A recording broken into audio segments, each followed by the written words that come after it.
técnico que ya hemos solucionado.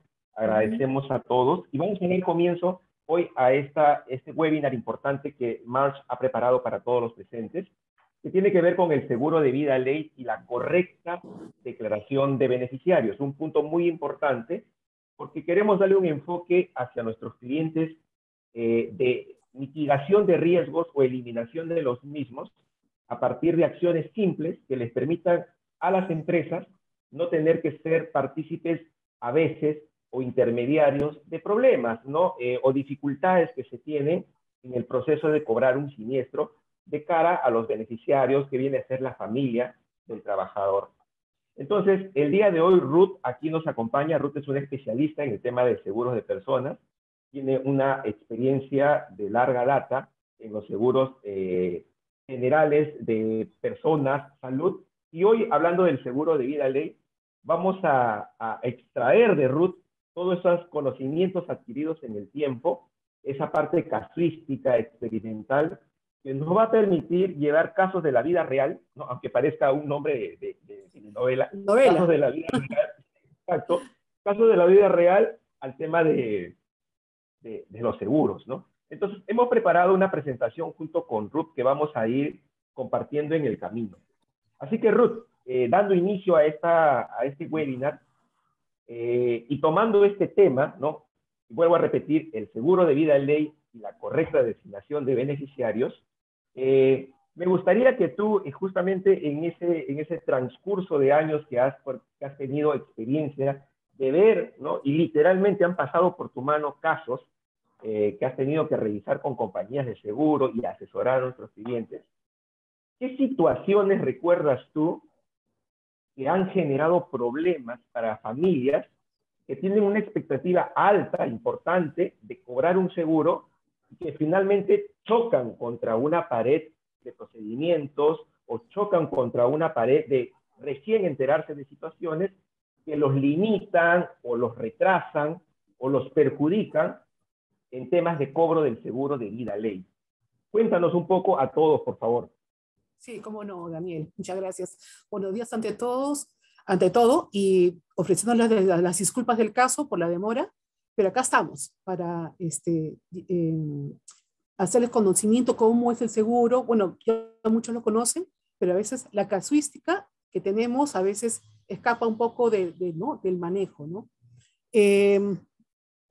Dada la experiencia que tengo en lo que es vida ley, podría yo mencionar uno de ellos, por ejemplo, Daniel, el caso de un trabajador que fallece y tenía una conviviente con hijos, ¿no? con él, y cuando fallece este trabajador, la señora empieza a hacer sus trámites de sucesión intestada, porque no era casada con él. Cuando empieza a realizar los trámites de sucesión intestada, aparece por allí otra sucesión intestada, pero de la esposa legal, que se habían separado años atrás y también tenía un grupo de hijos, ¿no? Y ahí es cuando se presentó presentó este inconveniente porque había hijos con la esposa, mayores, e hijos con la cónyuge, ¿no? Ese es uno de los casos. Bueno, la esposa reclamaba que por ser hijo, bueno, ese ya es otro tema, pero en realidad se presentó la disyuntiva, ¿no? ¿Quién era merecedor de ese beneficio? Como dice la ley, en este caso, los beneficiarios son la cónyuge, ¿no? Y los hijos, ¿no? Todos, los que son dentro del matrimonio y los que están fuera, ¿no? O sea, tú me estás acá contando de esas situaciones que podrían darse en el camino donde el colaborador de la empresa, ¿no? En alguna parte de su vida se casó, ¿no? Y que por circunstancias de la vida, la persona con la que se casó ya no es, digamos, la persona con la que convive, con la que cohabita, sino que tiene una segunda relación con la que convive y cohabita, pero no se ha desligado matrimonialmente hablando del vínculo inicial que celebró con una persona y que está respaldado aún por una partida de matrimonio, ¿correcto? Esa competencia que podrían darse entre esas dos situaciones. Muy bien, voy a tomar ese caso, Ruth, lo pongo un ratito en pausa, y me gustaría que me cuentes una segunda experiencia para luego poder indagar estos casos, cómo los aborda la ley y tengamos aquí todos claros cuáles serían las situaciones reales como tendríamos que manejar este tema. Perfecto. ¿Algún otro caso? A ver, cuéntame, otro caso de la vida real. Lo que pasa es que, dada digamos, la trayectoria que tengo, se han presentado miles de casos, que te estoy sacando los más relevantes, ¿no?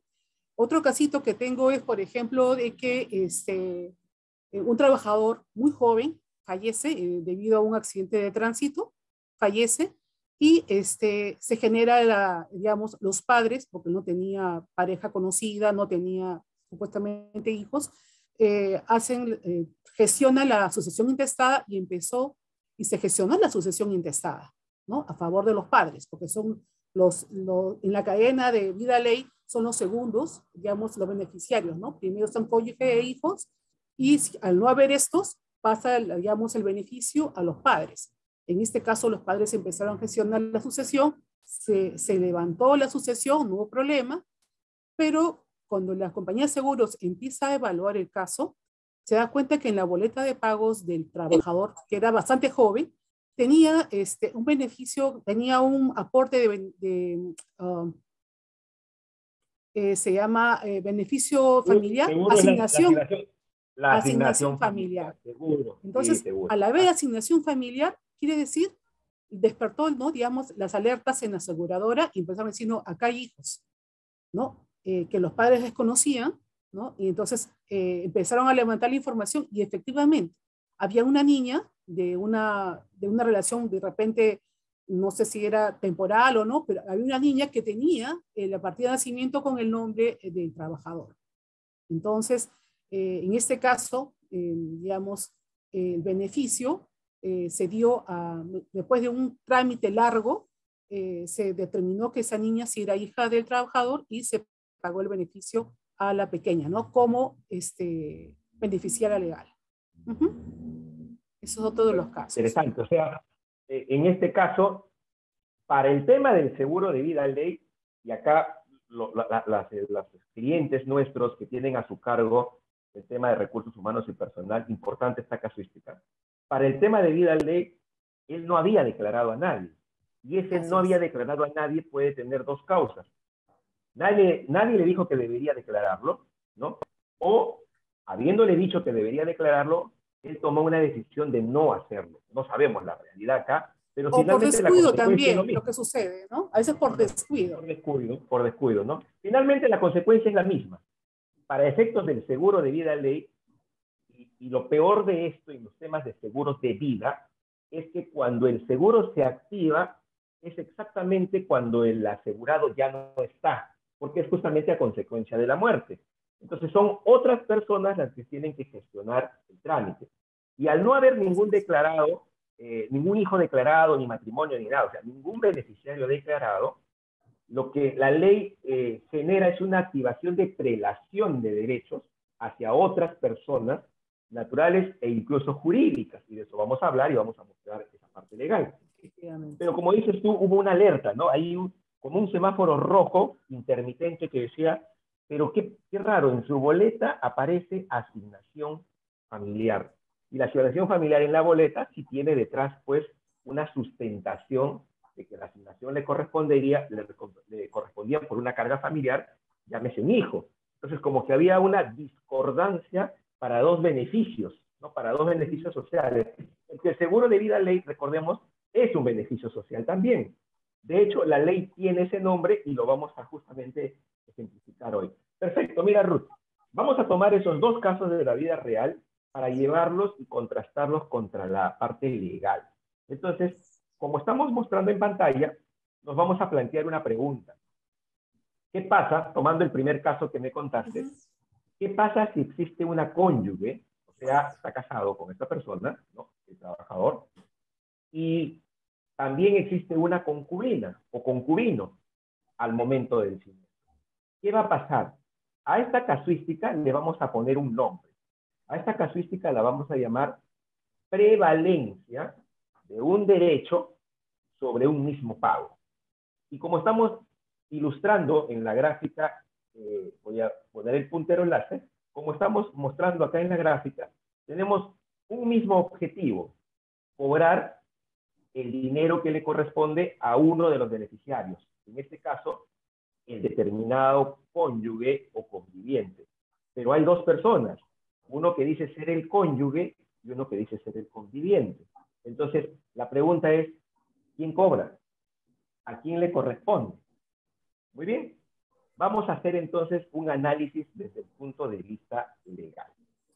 Antes de pasar a al siguiente slide, quiero invitar a todos nuestros participantes a que en el momento en que de lo que estamos conversando tengan una pregunta, la vayan teniendo lista o la vayan poniendo incluso en la sección de preguntas y respuestas de este webinar, porque luego vamos a tener un soporte para leer estas preguntas y vamos a poder responder.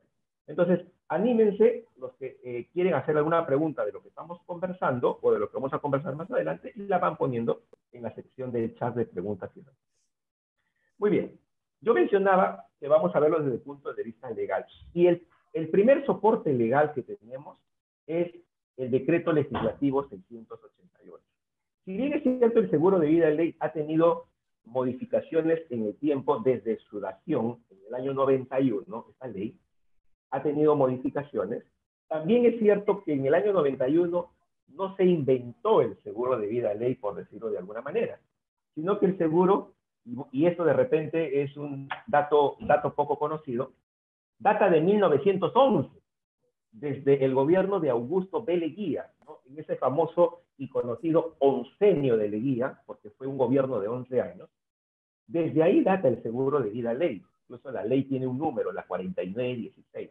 Pero eso es un dato histórico que simplemente lo mencionamos así como un tip, ¿no? Pero lo que se conoce más, y porque justamente no tuvo movimientos esa ley desde el año 1911 hasta el año 1991, es que lo que tenemos más fresco es ese decreto legislativo, el 688. Y el nombre de esta ley es Ley de Consolidación de Beneficios Sociales. De hecho, los primeros 18 artículos que sacó este decreto legislativo están orientados al seguro de vida ley.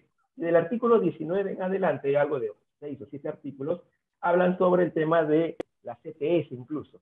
¿Por qué? Porque el cuerpo normativo es una consolidación de beneficios sociales. Y dentro de esos beneficios sociales está el seguro de vida ley. Por lo tanto, el seguro de vida ley tiene connotación de beneficio social. De hecho, es una carga económica para el empleador en el sentido de que él es el que tiene la obligación de pagar. Muy bien. Dicho lo dicho, comentamos entonces este cuerpo normativo dentro de nuestro análisis legal. Y vamos a tomar dos artículos que son los que están orientados al tema que estamos tratando. Dentro del capítulo Conceptos y Beneficiarios está el artículo 1 y está el artículo 3. Y voy a permitirme leerlo. Dice el artículo 1. El trabajador tiene derecho a un seguro de vida a cargo de su empleador a partir del inicio de la relación laboral. Acá hay una llamadita porque este concepto desde el inicio de su relación laboral fue modificado recientemente mediante el decreto de urgencia 044-219, ¿no? Y su reglamento, el decreto supremo 09-220. Hasta antes de estas modificaciones, que son recientes, 2019-2020, el seguro tenía una obligación de ser contratado a partir del 4º año de la relación laboral y facultativamente a partir de los 3. Pero bueno, ese no es el foco de nuestro webinar. El foco de nuestro webinar viene acá, en la parte que está en color distinto, en color azul. Dice, el seguro de vida es de grupo y colectivo y se toma en beneficio del cónyuge o conviviente a que se refiere el artículo 326 del Código Civil y de sus descendientes. Ahí hay un primer grupo. Solo a falta de estos corresponde a los ascendientes, segundo grupo, y hermanos menores de 18 años como parte de ese segundo. Y el artículo 3 de este decreto legislativo menciona, el empleador, ojo, el empleador, tiene derecho a cobrar el capital asegurado en la póliza si fallecido el trabajador y vencido el plazo de 1 año de ocurrir a dicha contingencia, ninguno de los beneficiarios señalados en el artículo 1 hubiera ejercido su derecho. Probablemente esos artículos ya son conocidos. Los vamos a poner en una forma gráfica para entenderlos mejor. Lo que este artículo 1 y 3 entonces define es que hay un orden de prelación. Cuando hablamos de un orden de prelación estamos hablando de que el primer orden desplaza al segundo y el segundo desplaza al tercero. Dicho de otra forma, el tercero tiene que esperar que el segundo no exista y el segundo tiene que esperar que el primero no exista. Entonces, en el primer orden de prelación, el derecho principal está ligado al grupo familiar cercano, al cónyuge y al o conviviente definido en el artículo 326 del Código Civil y de los descendientes, que normalmente los mencionamos como los hijos. Pero acá viene el tema que tú me contaste. Había una cónyuge y había otra persona con la cual la persona había estado conviviendo los últimos años. Entonces, algo que yo quiero resaltar en este punto, y voy a tratar de ayudarme con el puntero, es esta palabrita que está acá, conviviente. Pero ojo, conviviente según el artículo 326 del Código Civil.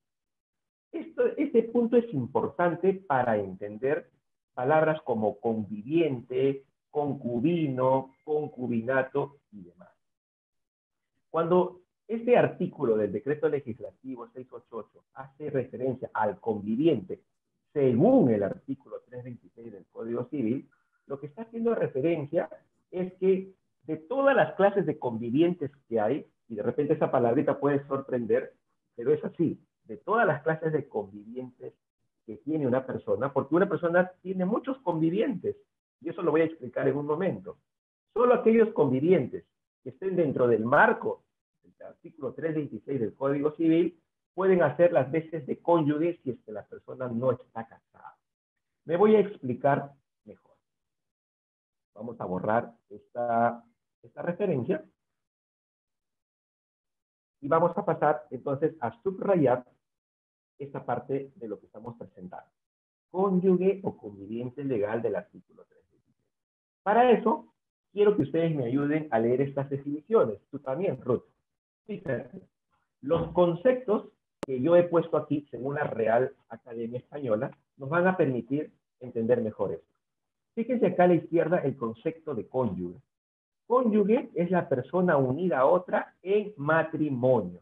Cuando hablamos de matrimonio, entonces estamos hablando de un vínculo que se ha celebrado. Es un vínculo que legalmente tiene un peso, porque está respaldado por la unión de dos personas, materializado en una partida de matrimonio que genera derechos.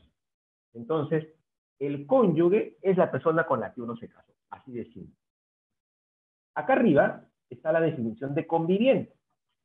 En la definición de conviviente dice lo siguiente, que convive. Ok, perfecto, fácil de entender. Conviviente con quien convivo.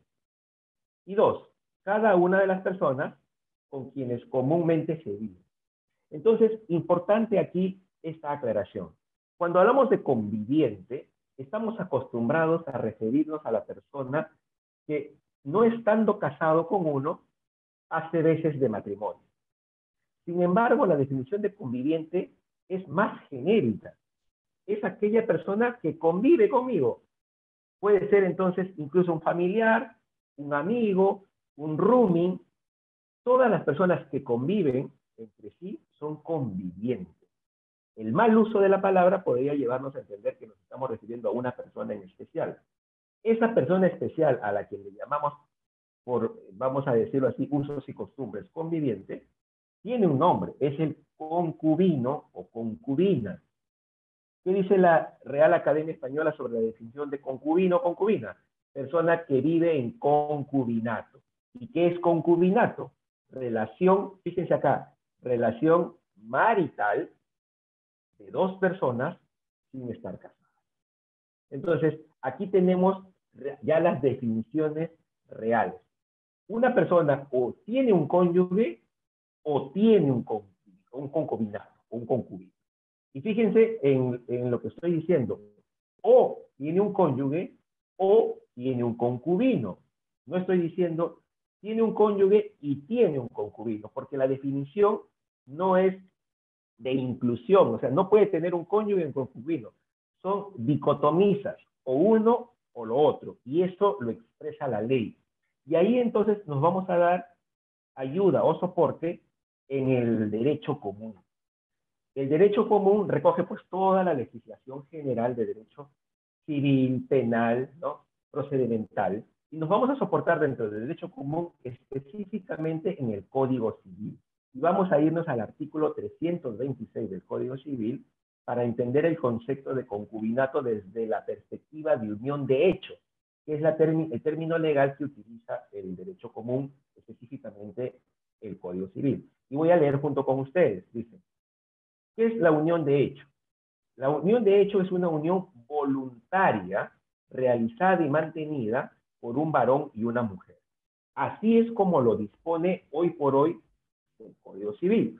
Sabemos que este artículo ya tiene muchos proyectos de ley y ha sido incluso muchas veces orientado hacia su modificación por esta salvedad que hace de varón y mujer, ¿no? Que tiene naturalmente todo el proceso de inclusión, y lo que se busca es que no diga específicamente varón y mujer, sino que las uniones de hecho sean llevadas a uniones de facto, ¿no? Un poco es la terminología o la argumentación. Pero aún esto todavía no ha tenido ninguna modificación, por lo tanto hacemos referencia a la actual legislación. Entonces, acá yo he tabulado 4 características que son las que un juez evalúa para determinar si existe unión de hecho. La primera, lo que estoy mencionando, unión voluntaria, no puede ser forzada, entre un hombre y una mujer.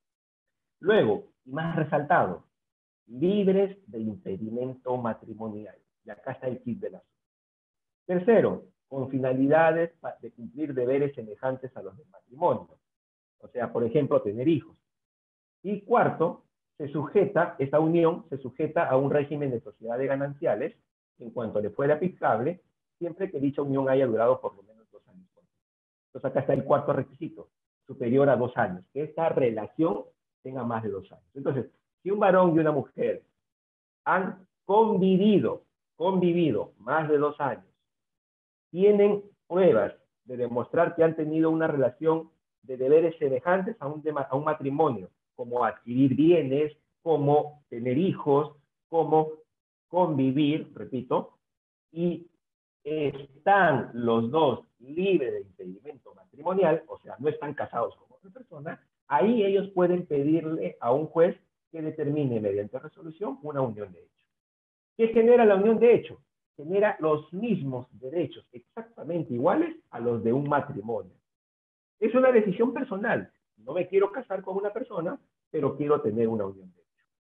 ¿Qué es lo que genera además esto? Que la unión de hecho incluso pueda ser declarada por un juez, y ojo aquí lo resalto, de manera póstuma. Esto es interesante. El hecho de que sea póstuma, entonces da la posibilidad de que después de haber convivido 2 años, haber tenido deberes semejantes a los de matrimonio y haber estado impedidos de matrimonio, o sea, libres de impedimento matrimonial, si uno de los dos muere, puede invocarse ante un juzgado la unión de hecho.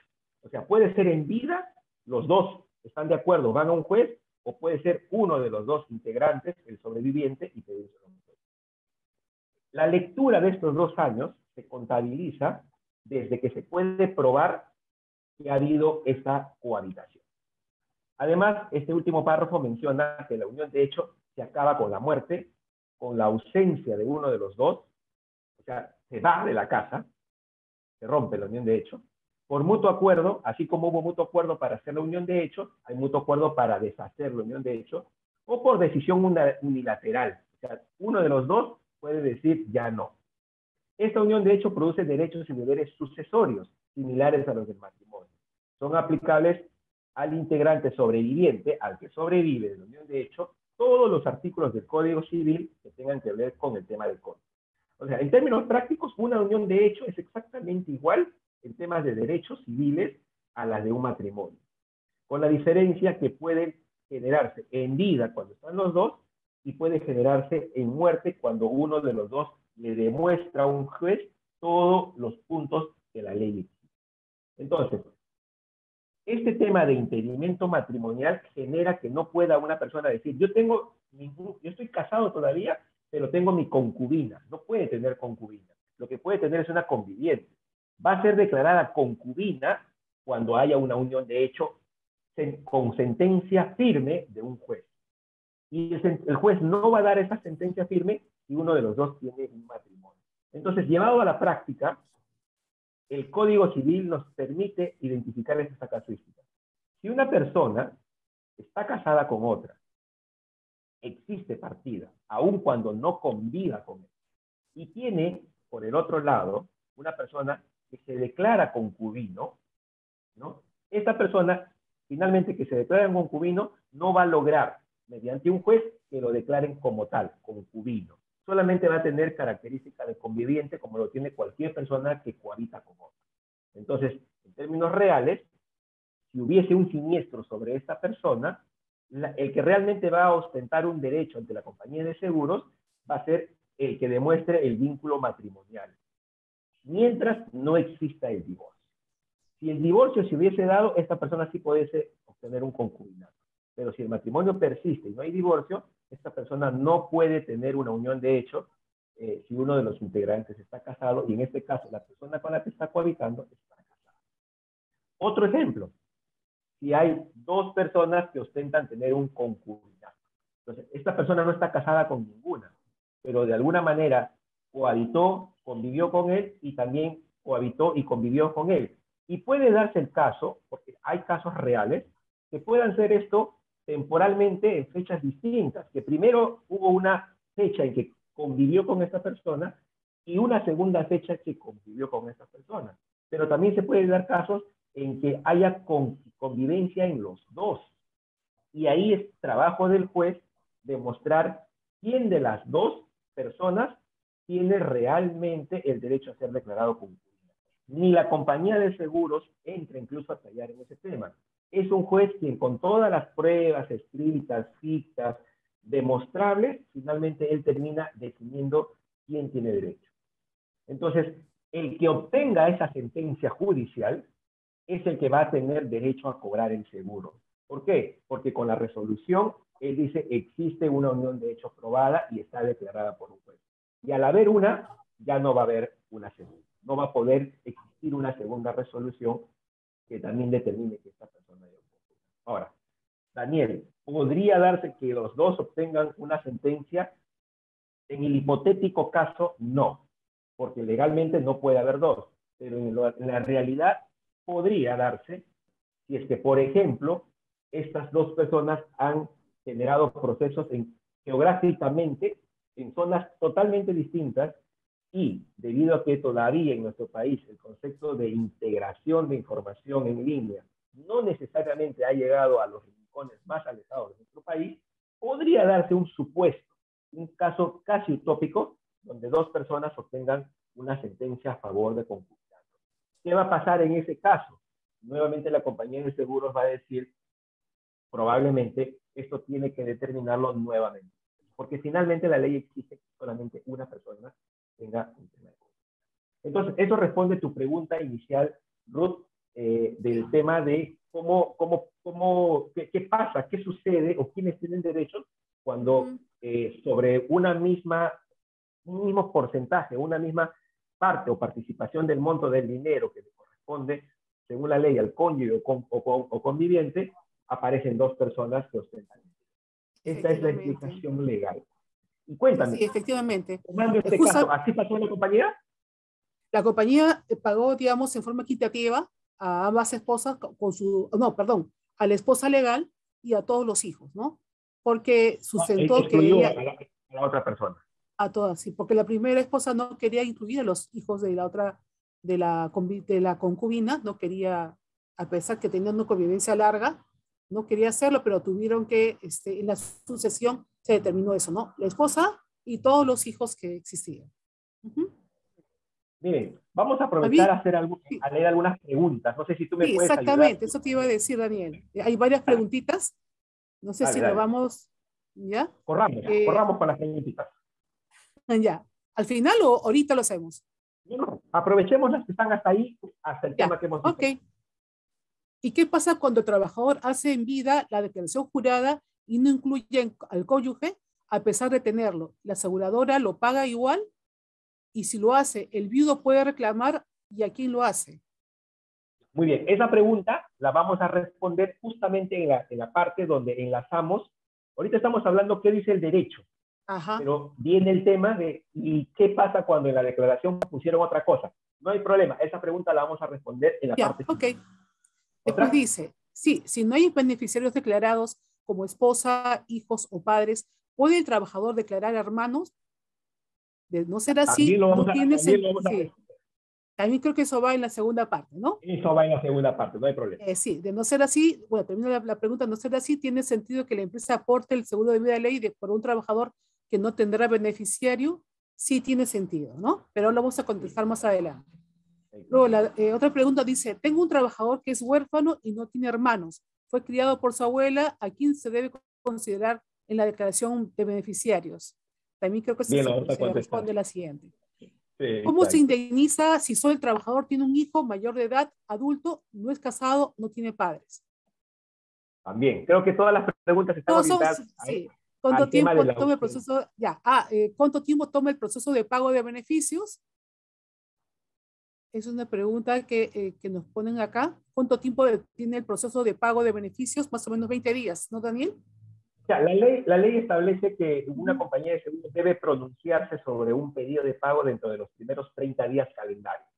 Y ujú. una vez generado su pronunciamiento a favor o en contra, si es a favor, debe efectuar el pago. Y la ley le vuelve a dar 30 días a una compañía de seguros para que Ujú. efectúe ahora el pago. O sea, en términos laxos, se podría tomar hasta 60, ¿no?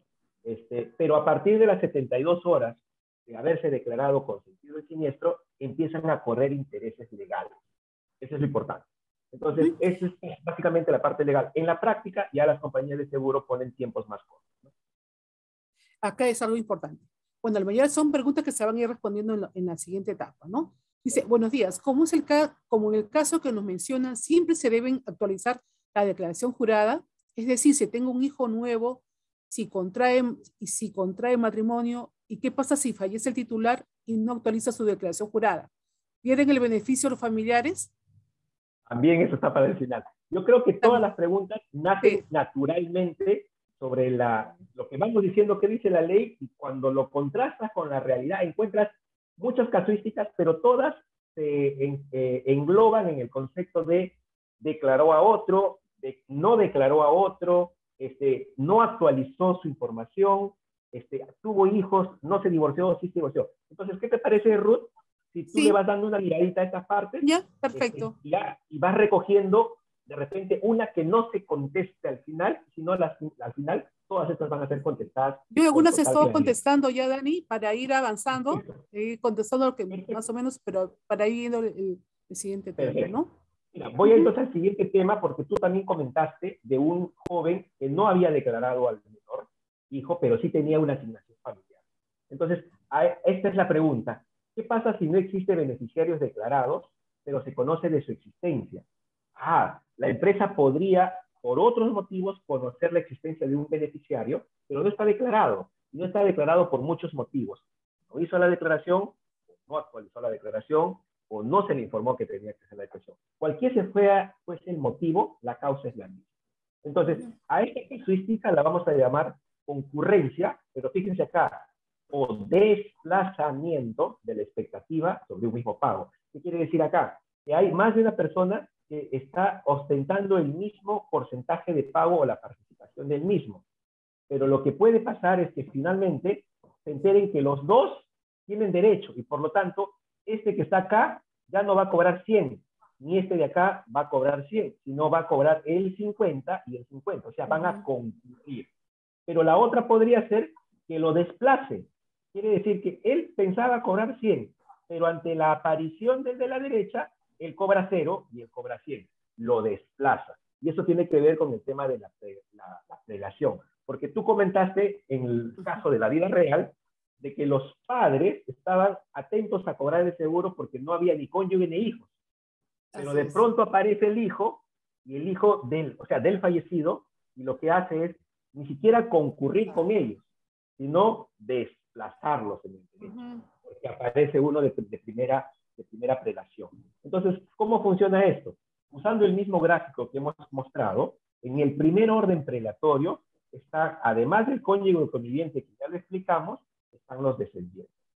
Todo este grupo tiene que no existir para que recién entre a tallar el segundo grupo, que son los ascendientes y hermanos menores de 18 años. En el caso que tú me contaste, ellos estaban listos para hacer en el segundo orden de protección los que cobraban, porque aparentemente no existía nadie arriba, pero apareció uno. Entonces, este hijo lo que hizo es desplazarles, quitarles el 100% de la posibilidad de cobrar. ¿Cómo se explica esto? De la siguiente manera. Recordemos que tenemos 3 órdenes de prelación. 1, 2, 3, cónyuge o conviviente y los hijos, y como bien lo dijiste tú, todos los hijos, los padres y los hermanos menores de 18 años, la ley no hace ninguna referencia a que por algún tema de incapacidad físico-mental, los mayores de 18 años, los hermanos puedan cobrar. No, en el seguro de vida ley, el corte es la edad. Menor de 18 años entra a este segundo grupo, mayor de 18 años, los hermanos. Y tercero, dice, si no existe el 1, no existe el 2, la empresa. Eso ya lo tenemos claro. Pero en este ejemplo, basta que exista uno de los integrantes de este grupo familiar, o sea, si ese niñito existe y no existe la madre ni los hermanos, basta que exista uno de ellos, desplaza totalmente la expectativa a los beneficiarios del segundo y del tercer orden de prestación. Eso es lo que pasó en el caso que tú me contaste. Ahora, no estaba declarado, debió declararlo, eso es justamente lo que vamos a llevar al final. Pero en esta primera línea lo que estamos es analizando y recogiendo lo que dice la ley. El tema y los problemas se dan cuando la declaración jurada no está de acuerdo a ley, y eso vamos a revisarlo al final, es lo que tiene que pasar. Pero esto respondería entonces el segundo caso de la vida real que tú comentaste, y por qué la aparición de este niño hizo que los que ya estaban por cobrar no cobrasen. Ahora, quisiera que tú me cuentes, porque yo tenía un espacio aquí de preguntas, pero ya avanzamos, yo quisiera aprovechar este momento para que me cuentes rápidamente un tercer caso de la vida real. Y tú me habías comentado de este tema de hijos que son de los hijos. Matrimonio y hay hijos que tuvieron a otra mamá. ¿No? Cuéntame ese caso rápido. En este caso era una persona que tenía hijos con la esposa en una provincia, tenía otros hijos con una concubina que también mantenía una relación en otro lado y tenía no tenía hijos en otra provincia. Cuando fallece, aparece la esposa, aparece digamos, la concubina con la que vivía en Lima, y entonces y empezaron a hacer la sucesión intestada, hubo discusiones al respecto, y el tercer grupo, creo que era solamente un hijo, si no me equivoco, desiste de este beneficio. No voy a participar en la sucesión intestada, porque era un pleito todo el tiempo, no, que a mí me corresponde más, que yo soy de matrimonio. Bueno, al final se reconoció a los hijos de ambos grupos familiares, ¿no? De la legal y de los hijos del concubinato. Correcto. Entonces, a esta casuística que tú me cuentas, el tercer caso de la vida real, vamos a plantear la siguiente pregunta. ¿Qué pasa si existen hijos de diferentes madres? ¿No? Y a esa casuística, que va a ser la tercera y última que analicemos en este webinar, es concurrencia del derecho sobre el pago total. Concurrencia. ¿Por qué? Porque como mencionas tú, hay hijos que son de una madre y hay hijos que son de otra madre. Entonces, acá no hay desplazamiento, como tú bien lo has dicho. Los hijos son todos. En este sentido, en este caso, me refiero al padre o madre, ¿no? Así lo haya tenido con más de una persona. Entonces, acá no hay desplazamiento, acá hay concurrencia. Por eso lo llamamos concurrencia del derecho sobre el pago total. ¿Cómo funciona eso? Yo creo que agregaríamos también ahí, porque la segunda esposa aducía que por ser menores de edad les correspondería. Ojo que no hay segunda esposa, no hay segunda esposa. No, perdón, concubina. La concubina reclamaba concubina. La concubina reclamaba de que que sus hijos eran menores de edad y aducía que tenía que tener el beneficio mayor, ¿no? Porque los otros hijos de la esposa eran mayores. Era, digamos, era su manera de, digamos, su forma de interpretar. ¿No? Sí, su forma de interpretarla. Menores que, ojo, es un razonamiento que tiene sentido, ¿no? Los hijos del compromiso donde estaba casado la persona eran mayores de edad y por lo tanto ya tenían capacidad de generar riqueza. Estos niños son menores, están desamparados ante la muerte del padre y necesitan todavía alimentación, necesitan educación, necesitan todavía una atención que en un sentido natural y lógico ella interpretaba que por lo tanto era mayor la proporcionalidad del dinero que le correspondía. Yo concuerdo con ese razonamiento, pero la ley no dice eso y finalmente rige lo que la ley estipula. ¿Y qué refiere la ley? El artículo 1, que es el ya conocido que hemos mencionado, de dónde están declarados los criterios legales, hace mención a lo siguiente. Como tú bien lo has dicho, el derecho es para el cónyuge conviviente y de los descendientes. Esta simple palabrita, y de los descendientes, genera derechos igualitarios para todos los hijos del trabajador. Entonces, ¿qué pasa? Tenemos una situación donde tenemos un grupo familiar, ¿no? El matrimonio y 2 hijos. Solamente con la existencia de estas 3 personas, la expectativa natural es que cada uno cobre 1/3. Ahora, paréntesis al punto, y tomando el mismo dibujo gráfico, tú verás, Ruti, que acá hay un bebito recién nacido y hay un niño que probablemente tenga 12 o 13 años. Yo te pregunto a ti, que conoces mucho de este tema, el dinero que le corresponde 1/3 a cada uno, o sea, por ejemplo, si era 100.000 soles, 33.330, infinito no periódico. 33.330, infinito no periódico, 33.300, 1/3 para cada uno. Efectivamente, contante y sonante, ¿quién recibe el dinero? Si son menores de edad, le corresponde recibir a la madre legal, o sea, tutora legal, que sería en ese caso la madre. O el padre, quien haya fallecido, ¿no? Exactamente, o sea, al padre sobreviviente. Y cuando hablo de padre, hablo de generalidad de son menores de edad. Si son menores de edad, correcto. Si son mayores de edad, evidentemente ya están emancipados, ya tienen identidad y personalidad, y por lo tanto pueden cobrar ellos. Pero si son menores de edad... No sé si me permites, no sé si puedo contar esto, un casito que creo que sí te llegué a comentar, de un jovencito que estaba próximo a ser mayor de edad, y muere la madre, y apareció, o sea, los abuelos que criaban a este joven, que estaba con ellos viviendo, ¿no? Solicitan el pago del beneficio de vida ley y tenían que presentar el tutelaje legal, porque todavía era menor de edad, ¿no? Hasta esa fecha. Entonces reclaman, pero tenían que pedirle la autorización al papá que estaba vivo, porque tenía que firmar los papeles que les daba, digamos, le da el tutelaje a los abuelos.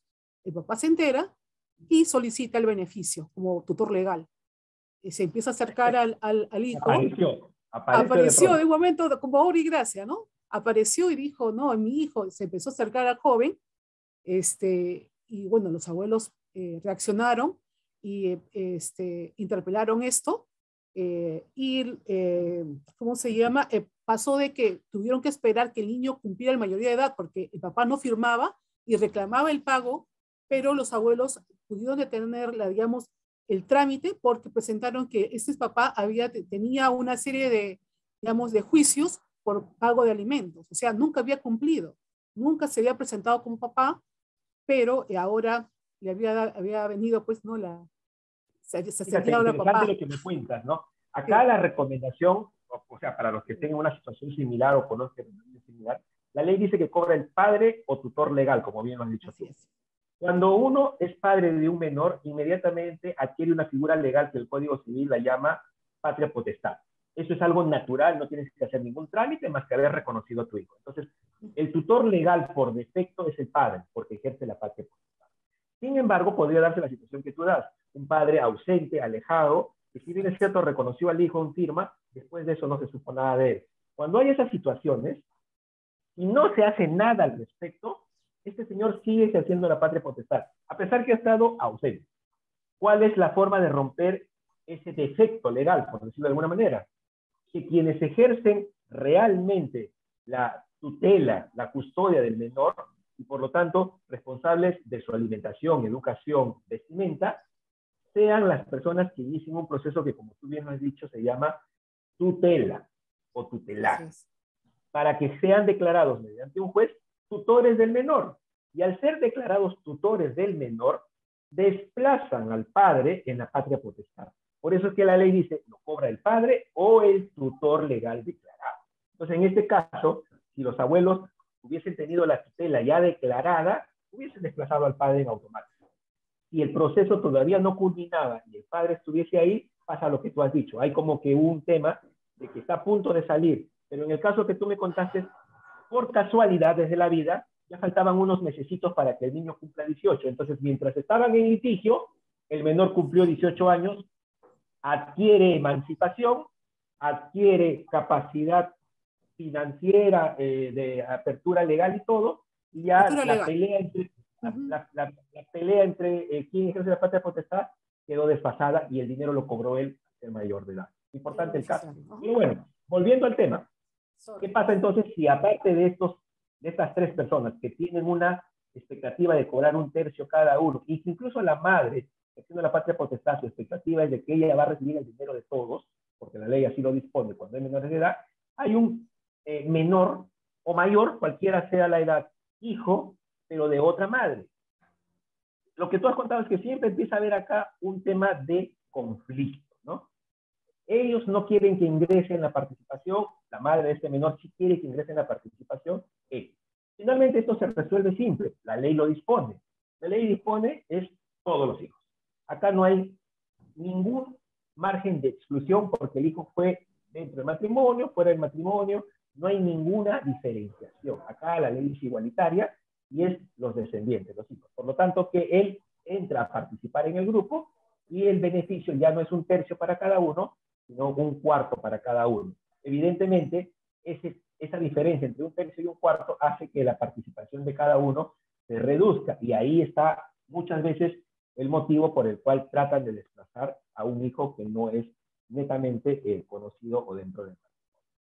Entonces, ¿cuáles son las obligaciones de un colaborador y cuáles son las obligaciones de un empleador? Y acá vamos a empezar a responder estas preguntas que nos han venido haciendo al inicio. Según el decreto legislativo 688, el artículo 7, las obligaciones del trabajador son las siguientes, y con esto voy a responder varias preguntas. El trabajador deberá entregar a su empleador una declaración jurada, con firma legalizada notarialmente o por juez de paz a falta de notario, sobre los beneficiarios del seguro de vida ley. Y acá está la respuesta. En estricta observancia del orden establecido en el artículo 1 de esta ley y con indicación de domicilio de cada uno. Entonces, la declaración jurada no es un documento abierto, no es un papel en blanco, no es un cheque en blanco donde él declara a quienes quiere dejarle el beneficio por encima de la ley. La declaración se convierte en un accesorio importante a lo que ya la ley dispone. La ley ya definió en el artículo 1 quiénes son los beneficiarios legales. La declaración jurada lo que permite es la personalización, el conocimiento por nombre y apellido y dirección de esas personas. ¿Para qué? Para que cuando suceda el siniestro se puedan identificar rápidamente, no sean innominados, no sean nominados. No solamente es hijo y madre, vamos a saber quién es el hijo y la madre, no. Es fulana de tal, nombre de la madre, y es sutano, mengano, nombre. Ese es el concepto en que hacen match estas dos referencias. La ley que declara los criterios legales y la declaración jurada que debe contener obligatoriamente, por eso dice, estricta observancia de lo que dice el artículo 1. Y acá viene la segunda parte. También es obligación del trabajador comunicarle al empleador las modificaciones que puedan ocurrir en el contenido de la declaración jurada. Y esto responde a alguna de las preguntas que dice, yo no tengo hijos, no tengo padres, no tengo a quién dejar, entonces no tiene ningún sentido que haya seguro y tampoco hay sentido de que se pague el seguro de vida ley. La respuesta es, con o sin sentido, es obligación del empleador porque es un beneficio social al que está obligado. Y al ser una obligación, no hay casuística interna que vaya por encima de la obligación. Ya, ok, es una obligación, pero ¿quién va a cobrar? Bueno, recordemos que el orden prelatorio es el siguiente. Me voy a aprovechar rapidito en retroceder a esta pantalla de acá. El orden prelatorio es el siguiente. Si no existen hijos, no existe cónyuge, no existe padre, no existen hermanos, es el mismo empleador el que después de un año, como una especie de latencia, de no aparecer ninguno de estos dos grupos, es el que cobra el seguro. Repito, en caso no exista ninguno de los dos. Pero acá hay otra explicación mucho más importante para mí. La vida, porque este es un seguro de vida, es larga. Yo puedo tener 22 años, estar soltero, no tener hijos, mis padres han fallecido, y para qué hay un seguro para él. Pero eso no significa que el seguro es por un año, el seguro es por la vida de esta persona. ¿Qué va a pasar a los 28, a los 29? De repente tiene un hijo, de repente se casa, de repente tiene una convivencia. O sea, no hay una foto exacta, única de este tema. En el tiempo puede pasar cambios. Entonces, el seguro de vida recoge la foto del siniestro, o sea, la foto del momento en que la persona fallece. Ahí puede haber pasado muchas cosas desde cuando la persona le vinieron pagando el seguro y teóricamente no tenía a nadie a quien dejarlo. Y además, como digo, es una obligación, una carga dentro de los beneficios sociales que tiene el empleador. Ahora, ¿cuáles son las obligaciones del empleador? Ojo, del empleador. El mismo artículo, el mismo decreto legislativo en el artículo 8 menciona la declaración jurada que contiene la relación de beneficiarios del trabajador a que se refiere el artículo 1, en esta ley, debe ser entregada bajo responsabilidad de la compañía de seguros contratada dentro de las 48 horas del fallecimiento del trabajador. Esta partecita de acá de las 48 horas, es bueno también saber que no necesariamente hoy es exigible de una manera drástica por la compañía de seguros. Realmente, las 48 horas han quedado en el tiempo como una exigencia que no se exige en la realidad. Lo que sí se exige en la realidad es que el empleador guarde la declaración jurada, porque es obligación de él tenerla.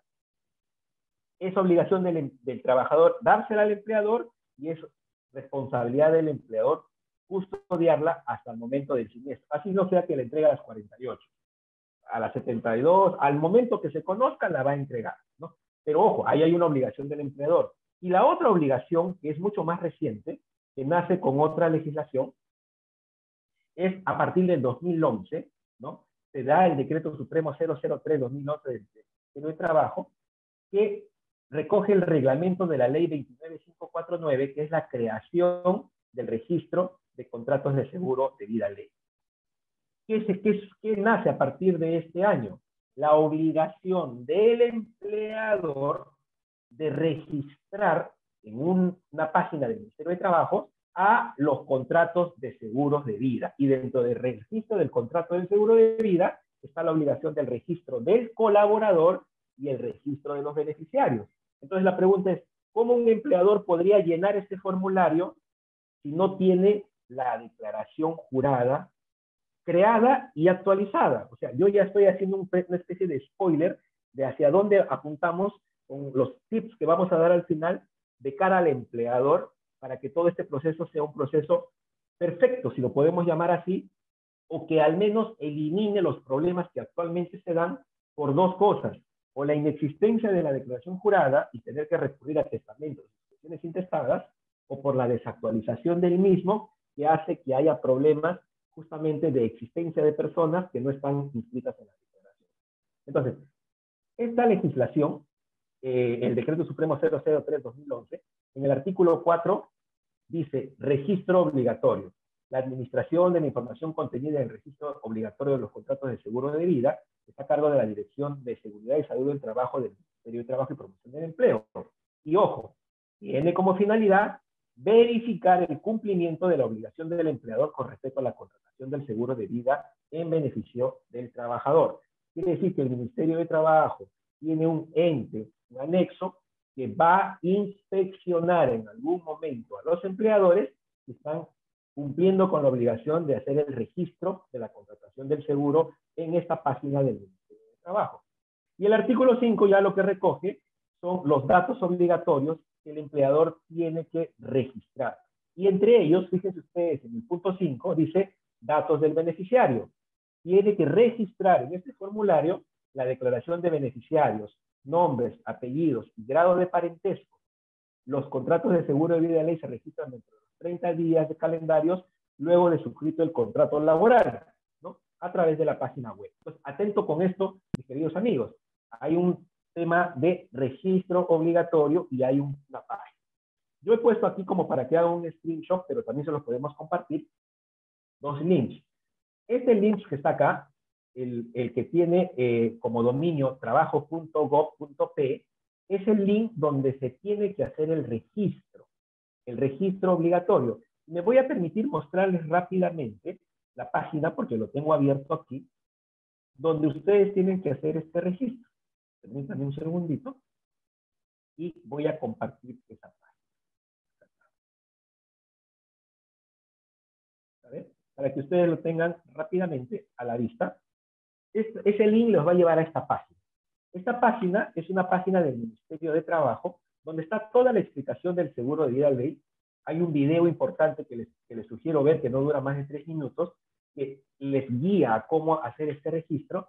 Está la normativa vigente actualizada de todo lo que tiene que ver con el seguro de vida ley, incluido las últimas modificaciones, ¿no? Y acá está para ustedes las descargas, donde tienen el manual para poder hacer este registro y el link para efectuarlo. Y todas las ayudas que pueda tener bajo esta página del Ministerio de Trabajo. Acá está el link para el registro, la guía, la descarga.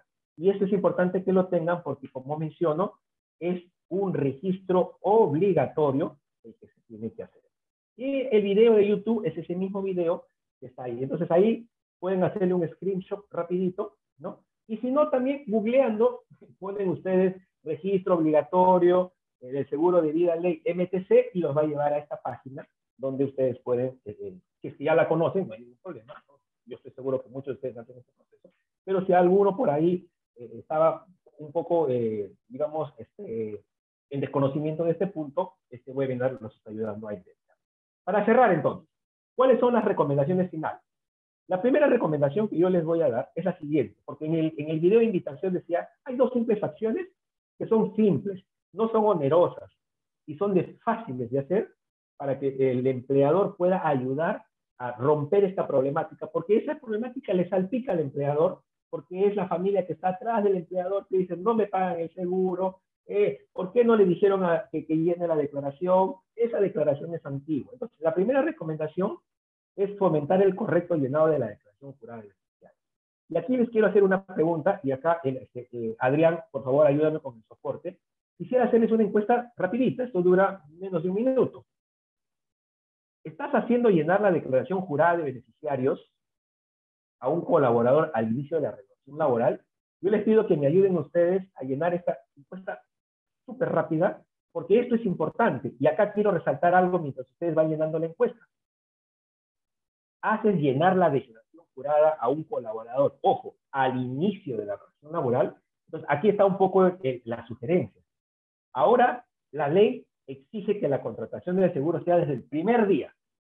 Ya no antes a los 4 años, ya no antes a los 3 meses, donde podría incluso hasta olvidar. No, primer día. Entonces, dentro del SEC de documentos que una persona firma, ¿no? Para ingresar a trabajar en una empresa, ahí tiene que estar de todas maneras el folio de la declaración jurada.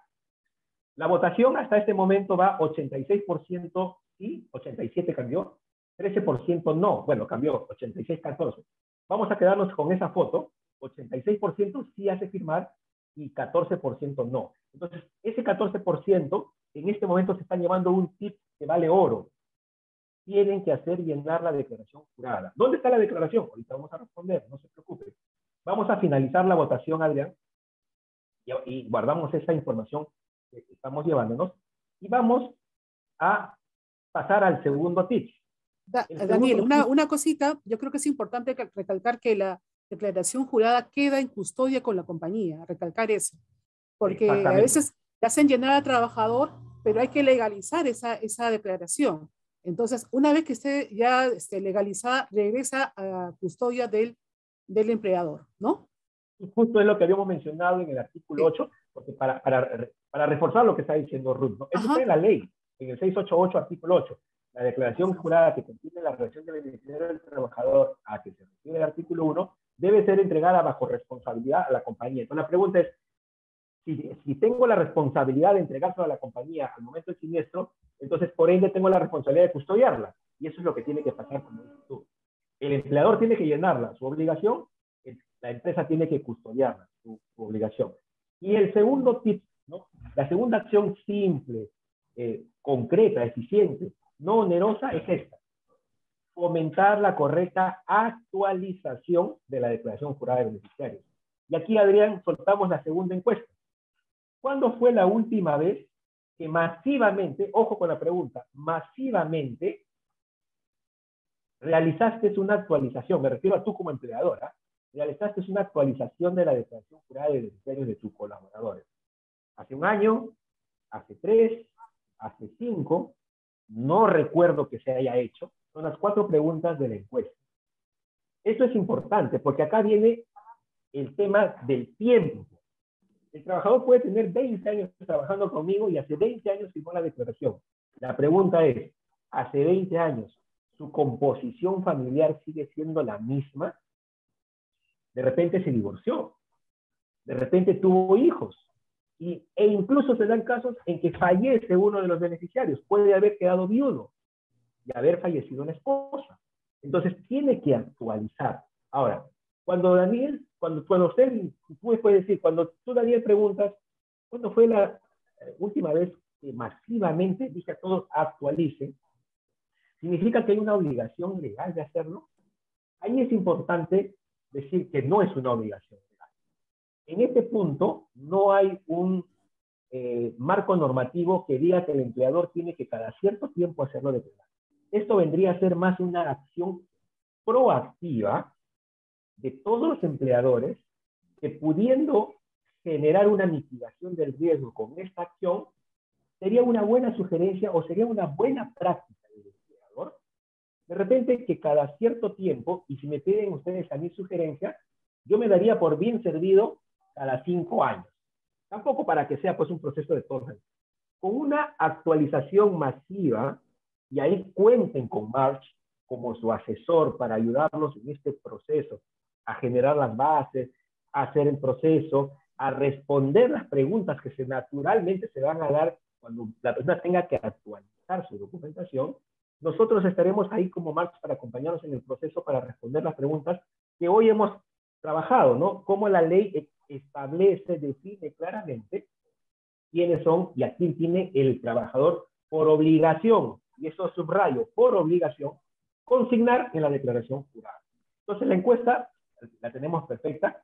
Yo felicito, hay empleadores, hay un 24% de empleadores que lo han hecho hace menos de un año, hay otro 24% que lo ha hecho hace menos 3 años por lo menos, un 13% que lo ha hecho en los últimos 5 años, y hay un 39% que no recuerda que lo haya hecho. Entonces, a ese 39%, yo les dejo esta sugerencia.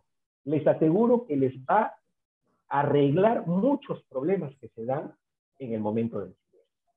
Muy bien. Cerrando entonces nuestra participación de hoy en este webinar, acá está, si quieren háganle un screenshot ahí, ¿no? Estas son las 2 recomendaciones importantes, como les digo, simples, no onerosas, que ayudan a eliminar prácticamente el riesgo de los problemas al momento del siniestro. Uno es, te sugiero fomentar el correcto llenado de la declaración jurada de beneficiarios. En el momento, ni bien ingresa, y subrayando la palabra correcta. Correcta significa que guarde sentido con todo lo que hemos dicho. Y segundo, periódicamente, 5 años está bien, fomentar la correcta actualización de la declaración jurada de beneficiarios. En estas 2 etapas, cuenten con su asesor, la empresa Marsh, para poder ayudarlos en este proceso. Recuerden entonces que cuando nosotros le decimos llena tu declaración o actualiza, siempre va a primar artículo 1 y artículo 3. Y esto es fácil, 2 artículos de la ley. ¿Quiénes son tus beneficiarios? Tu cónyuge, tu conviviente y tus hijos.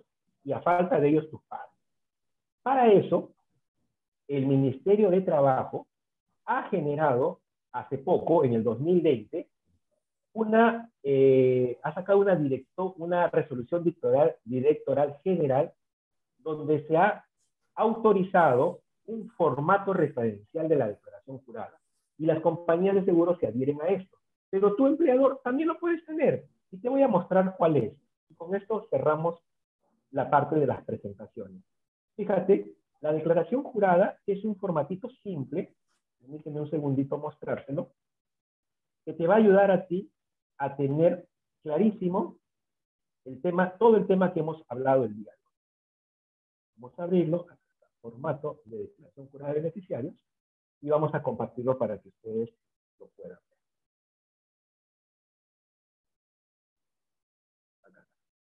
Este formato también es descargable de la página que les he mostrado. Fíjense, acá está. Primero, beneficiarios, cónyuge o conviviente y descendiente. nombre, DNI, parentesco, fecha de nacimiento y domicilio. ¿Para qué sirve esto? Para que la compañía de seguros pueda conocer rápidamente y contactar a los beneficiarios. Acá también está la explicación que hemos dicho, ¿no? A falta de cónyuge se puede nombrar como beneficiario, pero ojo, a falta de cónyuge, o sea, no tengo matrimonio. Se puede declarar como beneficiario a la persona con la cual una convive por un periodo mínimo de 2 años continuos, conforme al artículo 326 del Código Civil. Exactamente lo que hemos hablado. En el caso de descendientes, solo a falta de hijos, pueden nombrarse nietos, de conformidad con lo establecido en el artículo 816 y 817 del Código Civil. Y ese es un tema importante. Será materia de otro webinar. Cuando hablamos de descendientes, eso llega hasta los nietos. Pero ¿cuándo? ¿A mis hijos y mis nietos? No. Y lo explicaremos en otro webinar, pero es a falta de hijos, puede nombrarse a los nietos. Espérate, ¿cómo tengo nietos si no tengo hijos? Puede haber fallecido tu hijo y ser tu nieto quien lo reemplace. Pero esa es una explicación que también hay que ampliarla, ¿ya? Y eso es debido a que la ley habla de descendientes y también habla de ascendientes, no dice hijos y padres. Solo a falta de los primeros beneficiarios, a los ascendientes y hermanos menores de 18 años. La llamadita. En el caso de ascendientes, solo a falta de ambos padres pueden nombrarse abuelos de conformidad con lo establecido en esos mismos artículos del Código Civil. Muy bien, entonces el formato está ahí y recoge lo que hemos mencionado. Y ese formato ustedes lo pueden descargar con total tranquilidad de la página del Ministerio de Trabajo que he mencionado. Muy bien, Ruth, ¿alguna pregunta adicional que tengamos? Estás muteada, Ruthita. Estás muteada. Sí, perdona. Estoy leyendo las preguntas y casi todas han sido resueltas Bueno. en la presentación. No veo ninguna que esté. Es más, algunos se ¿Alguna que están no haya sido? repitiendo.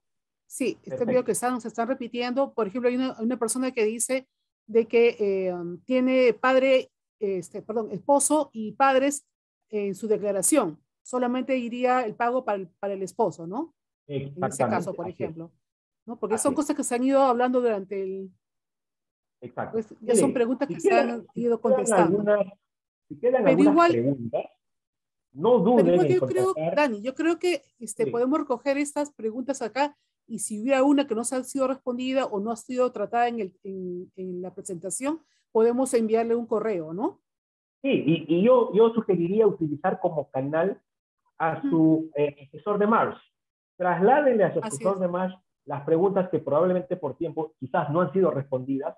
Me parece que sí, hemos tratado de cubrir todos los aspectos y ellos lo sí. canalizarán con nosotros y no duden que nosotros vamos a responder esas preguntas para que se pueda cerrar cualquier brecha que haya quedado. Vamos Dani, a más soltar bien, una por encuesta, favor, puedes ¿sí? poner tu pantalla del link de internet para el ministerio. Creo que lo tienes allí. Correcto, ahí lo pueden ir cobrando Ahí por está. defecto. Listo. Adrián, ayúdame por favor. Voy a pedirles una encuesta de esta capacitación. Siempre el feedback de parte de ustedes nos ayuda para mejorar el contenido y la metodología que estamos utilizando para llegar a ustedes. Entonces, tienen ustedes en pantalla su encuesta de satisfacción. Les agradecería mucho las votaciones que nos puedan dejar para que nos ayude a, como les menciono, siempre mejorar nuestras capacitaciones. Con esto damos por finalizado este webinar. Les agradecemos a todos por su participación y les pedimos, por favor, que nos regalen su votación en la encuesta para, como menciono y reitero por tercera vez, siempre buscamos mejorar.